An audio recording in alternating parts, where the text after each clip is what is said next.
ठहरो, कोई जरूरत नहीं पुलिस को मेरे दरवाजे पर बुलाने की। मगर बड़े भैया ये रवि, मैं अभी तक मरा नहीं हूं। घर की छोटी मोटी उलझने मैं खुद सुलझा सकता हूं। साहब जी इन्हें डांटिए, अभी का अभी डांटिए। अरे छोटी मालकिन के गहने चोरी हो गए और ये लोग हम पर शक कर रहे हैं। ये लोग सोच रहे हैं कि वो गहने हम कहीं बेचा है।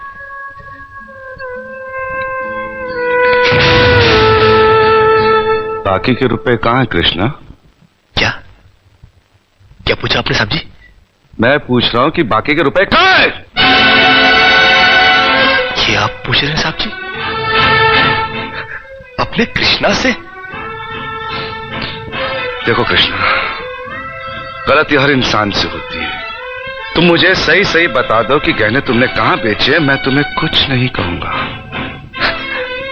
अब कहने के लिए बाकी ही क्या है साहब जी? एक छोटा सा सवाल पूछ के आपने बहुत कुछ कह दिया है साहब जी। कृष्णा, बात को आगे मत बढ़ाओ। बात आगे बढ़ चुकी है साहब जी, बात आगे बढ़ चुकी है। अब तो आप पुलिस को ही बुलाइए।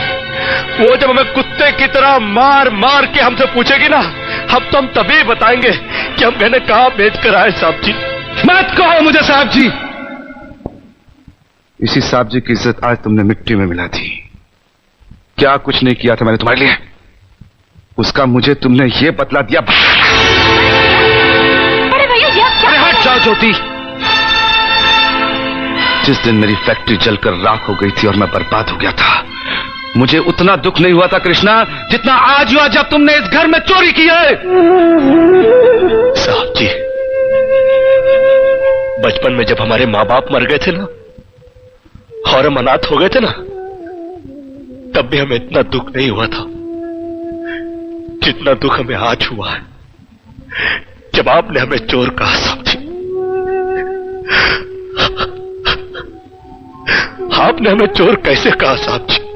और ज्यादा सफाई देने की जरूरत नहीं है। दूर हो जा, मेरी नजरों से दूर हो जा। निकल जा इस घर से। अरे इस घर से ही क्या, इस गांव को ही छोड़कर चले जाएंगे। अरे मुंह जनात का क्या है, काट लेंगे अपनी जिंदगी कहीं भी। इतने साल इस घर में बेफिक्री से ये समझकर काट लिए कि साहब जी का हाथ है हमारे सर पर।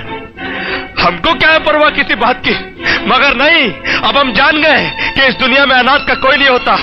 हम जा रहे हैं साहब जी और इस घर में कभी नहीं आएंगे। अभी निकल जा। दोबारा इस घर की दहलीज में कदम भी रखा तो मेरा मरा हुआ मुंह देखेगा तू। अरे नहीं नहीं नहीं, मुझ नौकर के लिए अपने दिल को दुख देने की कोई जरूरत नहीं। मैं कदम भी नहीं रखूंगा यहाँ पर।